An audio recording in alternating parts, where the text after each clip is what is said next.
Athletics podcast, where we bring you the pulse of the Panthers' athletic scenes. And I'm your host, Jeremy Schneider. Thanks for tuning in. A couple of quick announcements before we get to our interview. First, the IMA podcast is going to a bi-weekly release schedule. It's a lot of work putting these podcasts together, and I was running out of time each week to do a good job with them. I'll still give you the in-depth interviews and news around Maumee Athletics just every 2 weeks now. Second, if you have a guest or a topic you'd like to hear on IMA, please let me know. You can email the show at insidemaumeeathletics@gmail.com. I'm always open to suggestions. And now back to the show. Our guest this week is one of, if not the best athlete to come out of Maumee in decades. As a Panther, she totaled more than 1,000 kills, 1,000 assists, and 1,000 digs, which is just insane. After graduating from Maumee, she went to Division I Marshall University in West Virginia, where she just wrapped up an incredible career. She played in 401 sets over 4 years, totaling 2,508 assists, 955 digs, 624 kills, and 147 blocks. As a senior, she totaled 20 double-doubles and 4 triple-doubles. Oh, and she was recently named Academic All-District as a civil engineering major for good measure. On the volleyball court, in the classroom, and in the community, she's always been a shining star and an absolutely wonderful person. I'm so glad she made time for the podcast while she was home on break. Here's my conversation with Brynn Brown.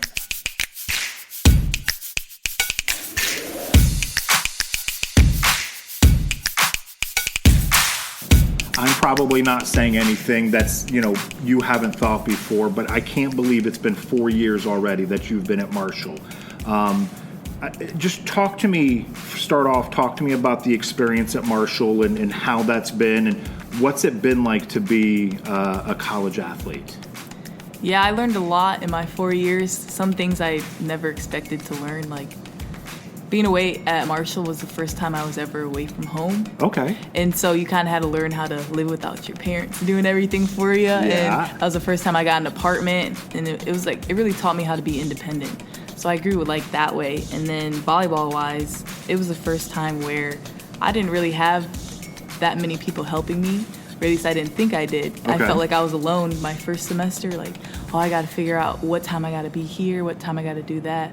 But I quickly learned the staff at Marshall, my teammates at Marshall, they quickly became my second family.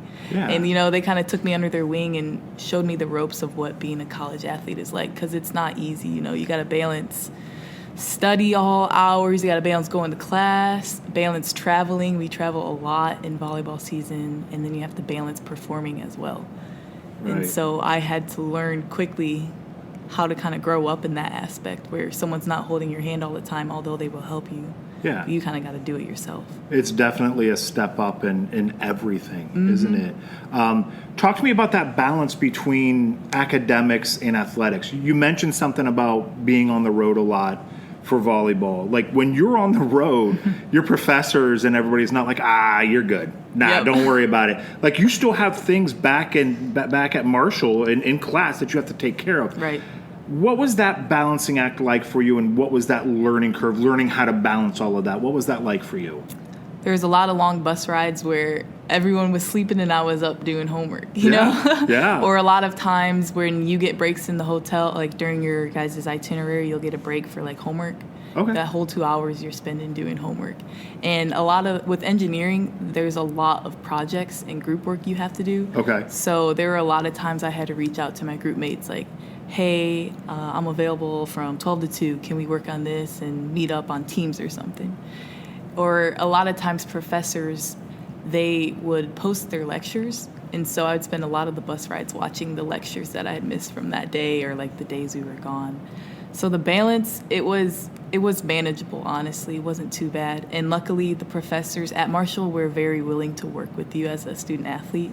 I know that's not like a universal experience, but at Marshall, they helped me a lot. It's probably one of those things where if you're upfront with them and you come to them, they'll be willing to work with you, right? Yeah, that's like we would always have meetings in the beginning of the year, like compliance meetings. And a lot of the times, the very first thing they would say about academics is the first day, go up to your professor, introduce yourself, shake their hand, and let them know that you're a student athlete and that you'll be missing classes, but you'll email them when you're going to miss, anything you can do to stay caught up, or like they made sure that it was known, or they made sure that we made ourselves known to the professors. Right. And I think that helped a lot, because now a lot of the professors know me by name, and I don't even have to tell them now that I'll be missing because of volleyball. They already know. They know. Yeah. Your reputation precedes you. Yeah. You mentioned like meeting with your groups on teams and watching the lectures. Talk about that technology aspect of everything, because that's something that, wasn't available even 10 years ago. It wasn't available. So how much of an advantage is that as a student athlete, being able to use technology and those sort of things? Yeah, it's a huge advantage. There's so many things you can learn on YouTube. Yeah. And so when your professors post the class recordings, or maybe they don't, I can always just go on YouTube and find it. Okay. Even if I have I still have questions and my professors say it's not up at 10 p.m. when I'm doing homework. Right. YouTube will give me the answers. And so I've grown up in a very blessed time to where I can do that, and I have the opportunity to just continue my education in a lot of areas where people don't. With technology too, I have an iPad, and I keep everything on my iPad. I don't even have to bring folders or papers anywhere. I can just go on, we use Blackboard, I'll go on Blackboard, I'll download the lectures, I'll download the videos, and it's all right there in my lap. That's one of the crazy things, even with my high school kids, that I remember when I was in high school, your backpack's 4 feet thick carrying all this stuff, and now they're carrying around Chromebooks and stuff, and it's just different. Yeah. Now what type of engineering are you in? Civil engineering. So that's not an easy thing. No. You didn't make it easy on yourself academic wise. What was your thought process? Is that something that you always knew you wanted to get into? And what's it been like taking such a rigorous major? Right. No, civil engineering was not my calling in high school. Honestly, I was leaning more towards physical therapy. Okay. But I think my just love for math and kind of problem solving is kind of a no-brainer to be some type of engineer. Yeah. And so then when I got to Marshall, my academic advisor, he was a civil engineer, and he was really pushing me to go the civil route. And I was like, you know what, I'll take your advice and I'll go the civil route. And I kind of fell in love with it. And the workload, it is a lot, but like I told you, the professors are very willing to work with you. And a lot of my classmates were very willing to help me on things I had questions on. So I had good guidance throughout my educational career at Marshall. So what does a civil engineer do? What's the end goal for that? When you graduate from Marshall, what's a civil engineer? So you can go into building bridges, dams, build buildings, or you can go into transportation with roadways. And then there's the environmental side of civil engineering. That's kind of what I'm interested in, is wastewater treatment, or just looking at the Ohio River, for example, and all the chemicals and stuff in it, and how to kind of clean that up. Right. So that's what I'm kind of leaning towards, but nothing set in stone yet. Not quite sure exactly where I want to go with that. Kind of keeping your options open. Yeah. If there's something that you know now that you didn't know back 4 years ago, what's that one thing? What's that one piece of advice that you would have given Brynn 4 years ago? Oh, that's a good question. Thank you. Yeah, that's a really good question. I think I would tell Brynn to just be patient. There's a lot of things that you kind of want to work out right away, or solutions and answers you want to happen in the next day or something. But if you just trust the process and kind of wait things out, you'll see eventually everything kind of just falls into place for you.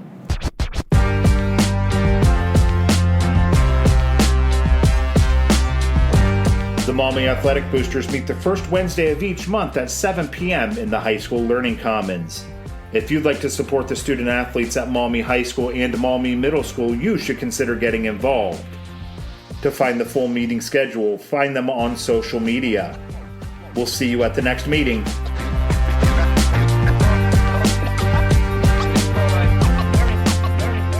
We've already kind of touched on it a little bit, but maybe a little bit more in depth. What's it like being a college athlete? Is it one of those things, and this is something I always say, is they kind of, I don't want to say they own you, but I mean, when they say jump, you have to say how high because, Right. you know, they're paying for your education. Right. So what's it like being a college athlete? It's definitely very demanding, like you said. You can't really defy much because, like you said, they are paying for your schooling and they are giving you a lot of opportunities. And so from my experience, what I realized is even though I am Brynn Brown, a part of Marshall Volleyball. So however Marshall Volleyball wants me to represent myself, represent the team, I kind of always have to keep that in mind. Like when I'm walking around campus or just kind of in public, oh, are you on the volleyball team? I have to remember to keep a smile on my face, like, yeah, come to our games, blah, blah, blah. Because it won't just affect me, it'll affect everyone around me and like who I represent. Yeah. And so kind of always keeping that in the back of my head was something I had to learn because when I'm here at Maumee, yeah, I go to Maumee, but when you get to Marshall, it's kind of just, it's the bigger picture. Yeah, it's kind of amplified a little bit, little different, isn't it? Just a little bit, yeah. Yeah.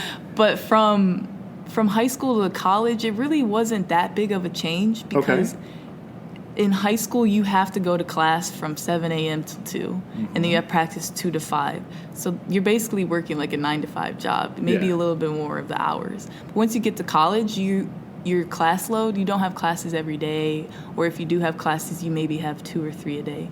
So you kind of have a little bit more time. Of course, that time will be dedicated to something else. Sure. Maybe not classes, but you're kind of already set in that schedule of waking up in the morning, doing this, doing that, practice. And so it's not much of a change. It was easy for me to kind of adapt to that. But it obviously is different than being at home at high school. How important is time management skills? Very important. There's a lot of time. Like I said, you have more time in college, so you can be way more lackadaisical and put things off.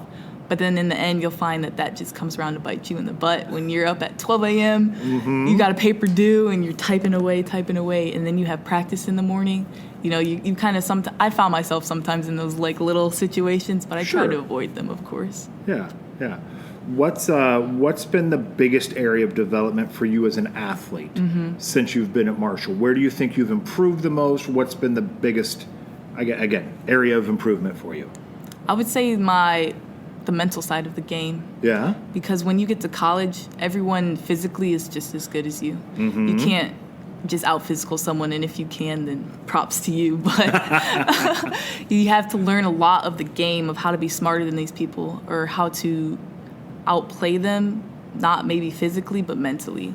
And then 2, like my freshman year, it didn't go how I thought it was going to go. Okay. I got a case of what they call the yips, which is where I would double a lot of balls all the time. Oh, wow. Okay. And it was clearly a mental thing because I had been playing volleyball since I was I think I started at 8 years old. Yeah. So I've been doing it for 10 plus years, and then all of a sudden I get to college and I act like I couldn't set a ball.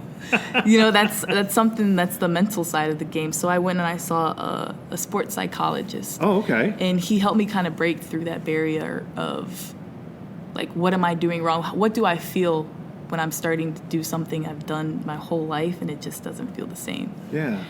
So the mental side of my game, it definitely developed, and it turned me more into a competitor because everyone else, too, is a competitor, so you got to find a way to beat them. Right. It's one of those things where everybody physically is gifted. You've got to try to find an edge and find that edge with the mental aspect of everything. Exactly. Like, you realize you're looking at a bunch of you. Everyone kind of has the same story. You know, they've been playing since they were however much old. They put in the same amount of hours as you, the same amount of work. So what's going to separate you from them? Yeah. What's it been like specifically at Marshall? Like you chose Marshall over other schools when you were being recruited. Obviously, you're still there. You're wearing your letter jacket right now. So you're happy with that decision. Right. What was it about Marshall that set it apart from everyone else? And obviously you probably found that to be true at Marshall, right? So I never had an official visit because that was during COVID. Oh, yeah. Okay.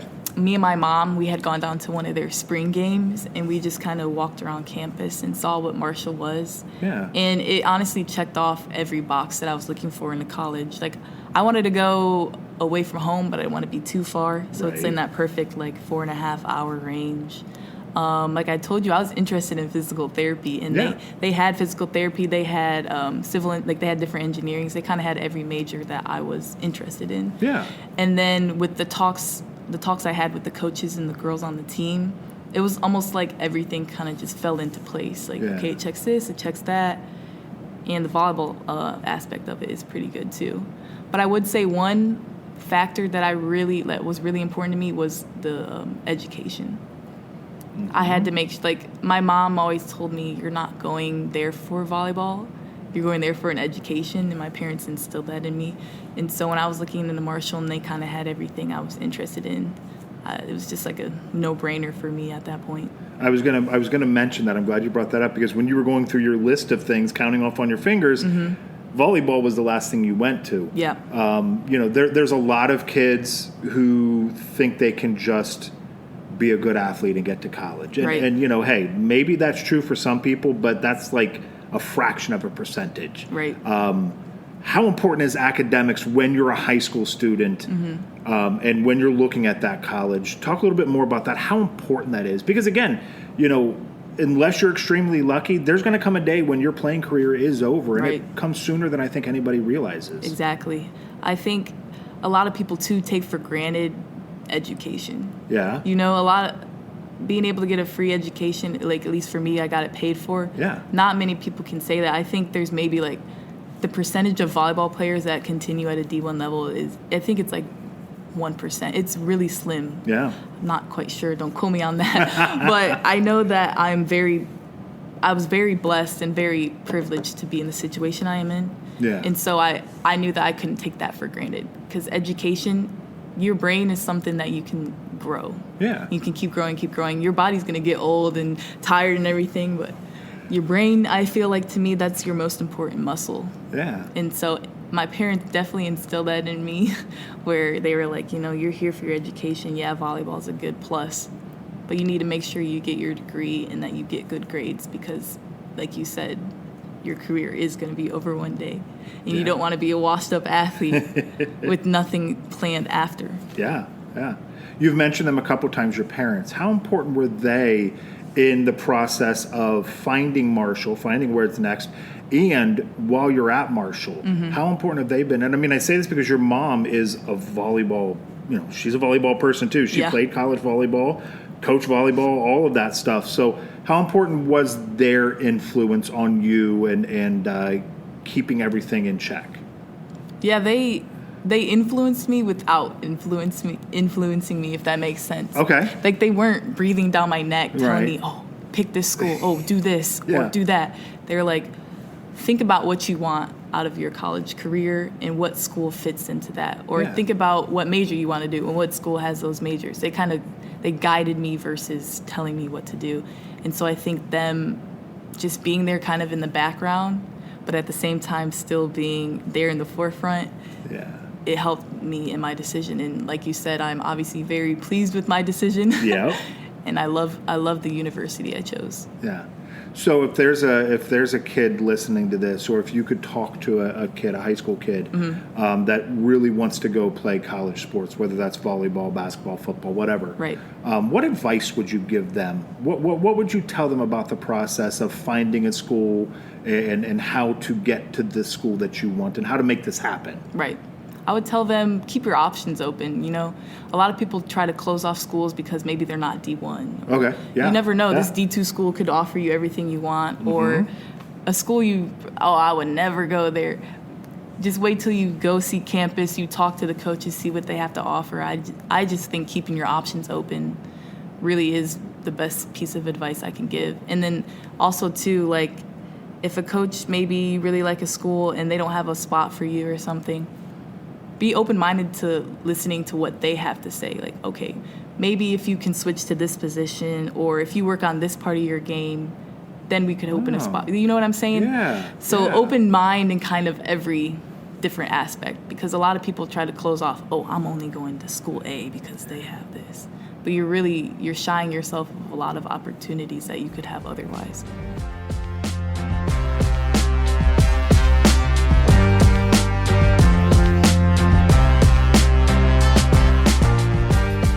The Mirror News newspaper has been a supporter of IMA from the very beginning. If quality journalism is important to you, please consider becoming a subscriber.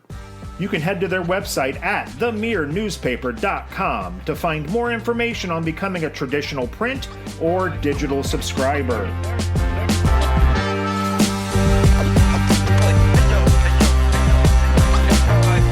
College athletics across the board have changed drastically since you've been in college. Right. The NIL, transfer portal, I don't know why I always struggle with transfer portal. Anyways, how has the game changed? Have those been the two biggest things that have changed the game of changed collegiate volleyball, or has there been other things that I'm not thinking of? Yeah, I think the portal is a big factor in volleyball. I mean, you see I think there's over 300 in the portal from this year, which Wow. that is a crazy amount. I've had so many teammates over the past few years Yeah? that have came in for a year, not liked it, left, or came in from another school and stayed the rest of their career at Marshall. And I think that the freeness people have to just, they don't like it here and they're just going to go switch to another school, that has definitely played a big role in college volleyball. Like, even if you look at the bigger level schools, some of these girls are going from Nebraska to Penn State to Michigan. You know, they're just kind of hopping through teams. I've came across teammates where Marshall has been their third school. Wow. In their playing career, which is it's typically unheard of until obviously the portal opened. Yeah. Do you think it's made a positive impact, a negative impact, or do you think it's kind of both? Honestly, yeah, I think it's a little bit of both. Positive, you don't like somewhere. Yeah. Why waste your college career being miserable? I tell some of my teammates that have transferred out, like, you've spent the last 10 years of your life dedicating to this sport. Of course, it's going to be hard when you're not playing on the court. So I would encourage them, if playing time is what makes you happy, then by all means, I think it's appropriate to get into the portal and find a school where you'll get that playing time. But where I don't agree with the portal is when people just want to experience different colleges and stuff. And like I told you, they're on their third, fourth year on a different team, which it's kind of outrageous to me. But hey, to each their own. You do what you like. Now let's talk about the NIL aspect of it. How has that changed things around you? I think it's a great thing. I think college athletes should be able to get compensated for their work. Having a kid go to Michigan as a quarterback and be guaranteed $10 million is a little extreme in my humble opinion. How do you see the NIL and how has that changed things around you? Honestly, NIL personally has not affected me too much. Yeah. Me or my teammates. So I think with the NIL, a lot of the times we do focus just on like the football players and the basketball players because they are getting majority of the NILs. But if you look at other sports like women's volleyball, especially on the lower D1 level, women's volleyball, women's soccer, and honestly women's basketball, NIL has not done too much. Okay. At least from my experience. I haven't gotten any mind-blowing money offered to me to transfer or to maybe endorse some product. Yeah. So personally, NIL has not done much for me. But you have gotten a couple. We talked before this. You have gotten a couple offers. I think it's really interesting what you said. You got those offers. Why didn't you accept those offers? Yeah, a few of them are products I just morally didn't agree with or things that I didn't use in my life, so why would I promote that to the people who follow me? Like, I had gotten a DM we were talking about, it was caffeinated gum. Yeah. I don't really indulge in caffeine like that, like pre-workout and stuff. That's not my deal. The only time I'll get some caffeine is maybe from a Coke or from a 7-Up if I'm feeling frisky. So I don't think it would have been right for me to be posting that on my story, acting like I chew that gum every time I work out, knowing that I was just doing it for the money. Yeah.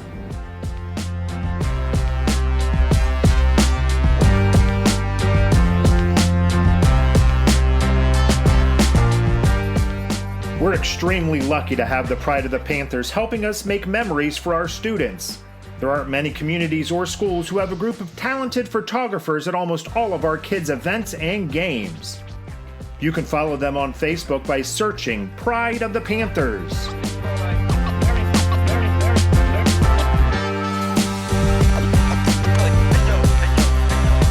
All right, so let's take it back to your time at Maumee. How did Maumee impact you as an athlete and as a student? What type of things do you think Maumee, how did it prepare you better to be a college student and a college athlete? To be a better student, Maumee, we have a great education system. There's a lot of things that I learned here that a lot of people in my classes had not learned. Really? Yeah, which was surprising to me. Like, I want to shout out Mrs. Drade.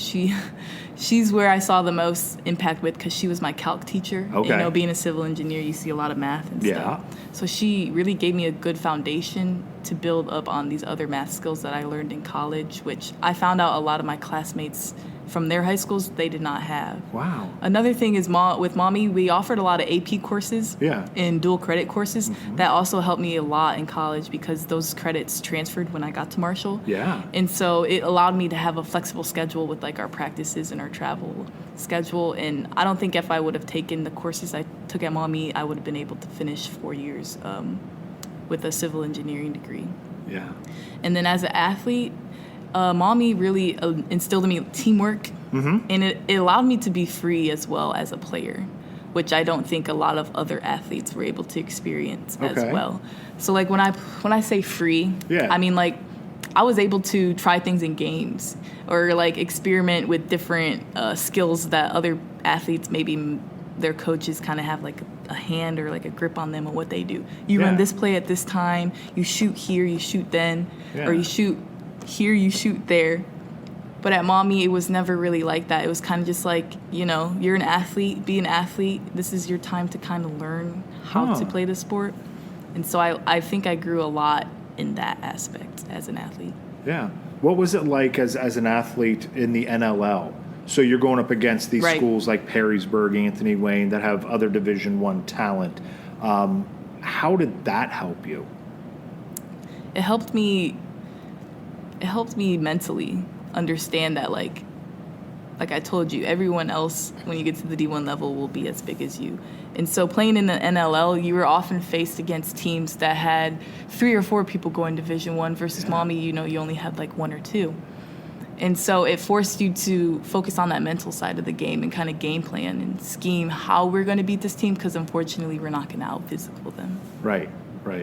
Now, obviously with volleyball, you know, if you're a top volleyball player, you play club as well. How did that help you? Like I mean, I know everything here at Maumee, you know, you got your lessons here, but you also took some stuff from the club aspect of it as well, I'm sure. Yeah. So I played down the street, like 5 minutes away at Toledo Volleyball Club. And I had some great coaches there. You know, they really focused on the technique of volleyball because it's a very technical sport. And so being able to learn those different techniques and carry them into college when, like I told you, you're kind of on your own a little bit. Yeah. So like just keeping what they taught me in the back of my head and instilling that in my play, it really helped me thrive as a player. Now, you weren't just a volleyball player when you were at Maumee. I know you ended up just as a volleyball player, but you also played other sports. What was it about volleyball, the sport, that really kind of sunk its hooks into you and really appealed to you? What was it that made it better than the other sports to you? To me, that's a good question. Because basketball really was my first love. Okay. I started playing basketball when I was at the YMCA. You know, they give you those colored wristbands. Yeah. And I started playing volleyball when I was in 3rd grade. And I think it was just kind of something I always was interested in, with my mom being the volleyball coach. I was kind of just always in the gym. Yeah. And so what really separated volleyball for me from basketball was, I think, the camaraderie of volleyball. Okay. With basketball, you're on a team, but with volleyball, something about it, I think the atmosphere of being on that team is just different. It's a lot more positive, and you kind of feel a little bit more tight-knit. Yeah. So I felt with my volleyball team, I felt a little bit more closer with them, like both teams, my Maumee team and my club team, versus my basketball teams. I know this is a new development, and you probably haven't been around a lot to see a lot of things, but we changed leagues to the NBC. We were winning in volleyball in the NLL. We were competing with the Anthony Waynes and the Perrysburgs. In your eyes, as a former athlete that moved to the NBC, it looks like a good move from the outside. What do you think? What's your opinion on that move to go up against the smaller schools? Still competitive, but smaller schools. Yeah, like you said, it's kind of tough for me to form an opinion because we didn't really play many out-of-conference games when I was here. Yeah.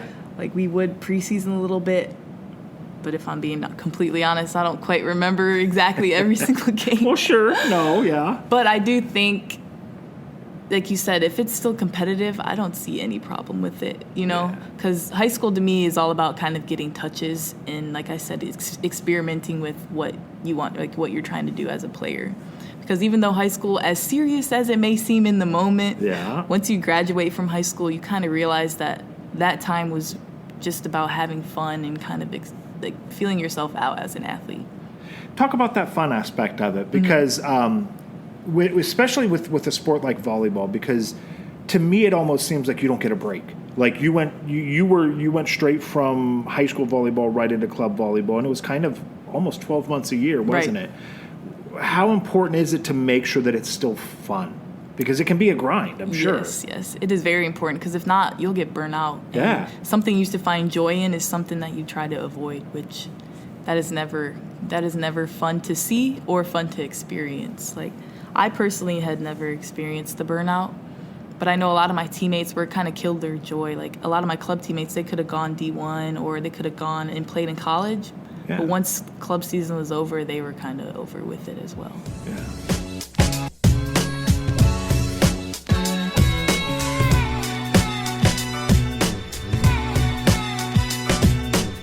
So we're now in the rapid fire portion of the show. I ask you a question. You tell me the first thing that pops to your mind. So here we go. We are just a couple days away from Christmas. Brynn Brown, what did you ask Santa for this year? Ooh, some money. Some money? Yeah, I want some money because my teammate, she asked me to come visit her in Arizona. Oh. So I'd like to use that money to buy a plane ticket to Arizona. Okay, that's cool. Yeah. I've never been to Arizona. Really? Yeah. I've been there once. I don't know. I kind of enjoyed it, but I went there for a volleyball camp. So, I mean, I could say I've been there, but I've never really been there. Yeah. So it'll be fun to kind of see the city. In all your travels as volleyball, and I get that you're not there as a tourist, you're there to do something, but in all your travels as a volleyball player, what's the coolest place that you've ever been? Coolest place I've ever been, I would say Florida. Yeah? We went to AAUs in Orlando. Oh, yeah. And it was kind of like the end of season tournament we went to. Okay. So me and my teammates, we got to see a lot. We got to sit out at the pool. We went to the ESPN Worldwide Center, whatever that thing is down there. Yeah. So that was when I was 12, too. I don't know why that one is my favorite trip, but it just is my favorite trip. Hey, that's very cool. I like it. Yeah. That's awesome. Yeah, you can't beat Florida. No. Again, with Christmas coming up in the next couple of days, what is your favorite holiday? My favorite holiday, I would say, honestly, is Thanksgiving. Yeah? Yeah, I don't know why, but just being around the family. It's kind of like Christmas, too. I'm blessed to be able to see, like, both sides of my family. But specifically at Thanksgiving, that's kind of like the first time I get to come home from school since the summer. Yeah. And so to me, that's a little bit more meaningful than Christmas. Okay, so what's on your Thanksgiving plate? Like, what are the dishes what are the things that are always on your Thanksgiving plate? Turkey for sure. Yeah? This might be controversial, but I like to eat my turkey with ketchup. Whoa! I don't know. It tastes good. Ow! That's wild. Yeah. I've never heard that. You should try it.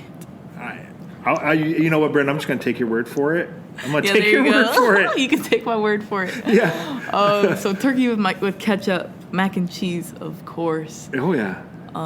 Stuffing. Uh-huh. Green beans, if we have green beans. And maybe some, I don't really like mashed potatoes, but if it has gravy with it, then I can eat some of that. Like a little bit of mashed potatoes with your gravy. With a lot of gravy, yeah. A lot of gravy. Yeah. So you are down. So I lived for a few years in Kentucky, just south of the Ohio River. You've been in West Virginia. Right. You said stuffing. There's different little dialect things between, even just that, it's dressing or stuffing. Has there been something, what was your welcome to West Virginia moment when somebody, because I know mine was when I was in Kentucky, it was my first day at work down there, and I was at a sandwich shop ordering lunch with my new boss, and the woman who turned out to be the owner, she was making a sandwich, put her stuff down, looked at me and said, "Where are you from?" And I said, "Well, I'm from Ohio," and blah, blah, blah, explained it. She goes, "Oh, you're a ferner." Called me a ferner on my first day, and all that sort of thing. So that was kind of like my welcome to south of the Ohio River moment. Yeah. Did you have one of those moments? Before I got to West Virginia, I never heard of a pizza roll. Oh, those are famous down there. Yeah, I never knew what that was. And my roommate, she was from Morgantown. Okay. And she was like, "You never heard of a pizza roll?" I'm like, "No, what is it?" Yeah. I still don't know what it is. I think it's just a roll with pepperoni in it? I think it's kind of almost like a stromboli type thing almost, but not quite as fancy maybe. Yeah, they love it down there. Oh, yeah. I never had one. Yeah. Trying to think what else. They would ask me, they would sometimes make fun of me because my A's were a little sharp. Yeah. I actually, too, this is kind of embarrassing, and I don't know if it's just a down south thing, but I just learned what a holler was. Last year, I'd never heard someone like, "Yeah, up over the holler." I'm like, "What is a holler?" Yeah. We have these talks a lot, actually, because a lot of my friends obviously aren't from West Virginia. They come for sports and stuff. Right. And so what do you call the thing you push at the grocery store? It's a shopping cart. A lot of people down there call it a buggy. A buggy? Yeah, get the buggy. Get the buggy. Get the buggy. And so they're like, "Yeah, the buggy." And I'm like, "What are you talking about?" It's called a grocery cart. It's a grocery cart. It's a shopping cart. Yeah. Yeah. Or the candy that's on a stick. What do you call that? Like a sucker or a lollipop. Yeah. A lot of them call it a lollipop. They're like, "What is a sucker? I've never heard of a sucker." Yeah. I'm like, "You suck on a sucker." I don't know. Yeah. I have this weird theory that the Ohio River is like this magical gateway to just a different world. Because it's amazing how different things are as soon as you cross over that Ohio River. It's like things just change. It's crazy. Wild. It is crazy. Yeah. It's great, though. Yeah, I mean, I enjoy it down there. So you're getting ready for a big match.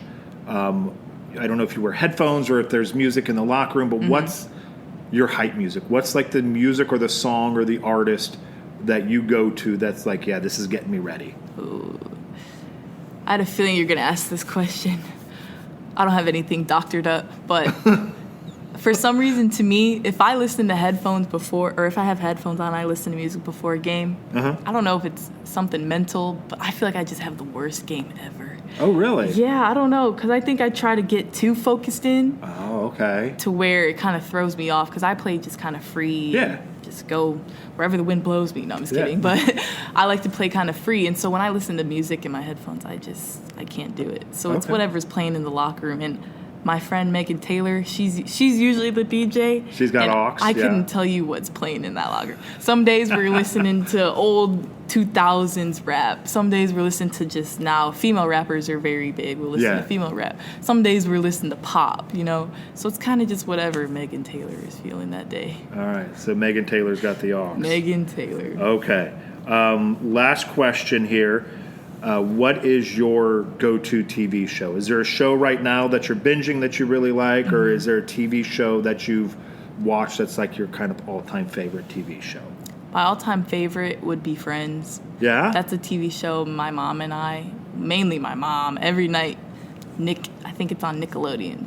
She'll turn that on and we'll just sit there watching Friends till we fall asleep. Yeah. And so I did get a little bit annoyed of it, right before I left for college. But then when I left for college, I realized I missed it. So sometimes if I'm bored, I'll turn on Friends. And it just reminds me of when me and my mom would watch it. Makes you feel like you're at home. Yeah, a little bit. Yeah, that's cool.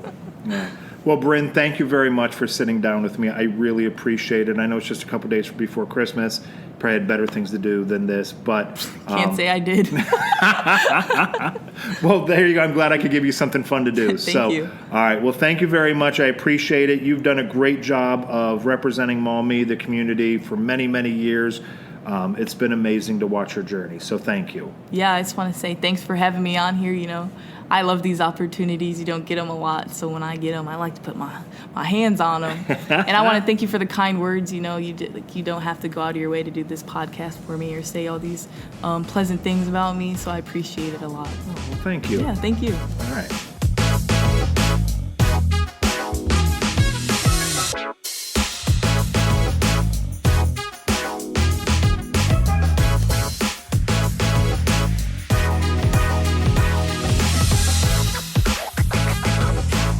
That's the end of another Inside Maumee Athletics. I'll be back in a couple weeks with another in-depth interview.